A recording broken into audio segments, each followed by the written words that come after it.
बाबा धवलेश्वर महाप्रभु दीपं ज्योति परम ब्रह्म दीपं ज्योति जनार्दन दीपाहरत मे पापो पूजा दीप नमस्तुते।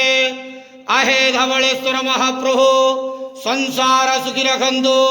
आज वैशाख मासर शुभ सोमवार रे समस्त श्रद्धालु भक्त मान को आशीर्वाद करंतु, मनस्कामना पूर्ण करंतु, कर्म क्षेत्र उन्नति करंतु, ग्रहरिष्ट खंडन करंतु, जगतर मंगल करंतु, विश्वर कल्याण करंतु, आपणकर नाम प्रकाश करंतु, सेवकर डाक श्रवण करंतु, समस्त गुआवसा भक्त मानकर मनस्कामना पूर्ण करंतु। महाप्रभु धवलेश्वराय नमो नमः। संसार सुखी रखंतु आनंद के वार हरि बोलो। आज वैशाख मासर शुभ सोमवार रे समस्त श्रद्धालु भक्त मान को आशीर्वाद करंतु आनंद के वार हरि बोलो। बाबा धवलेश्वराय नमो नमः।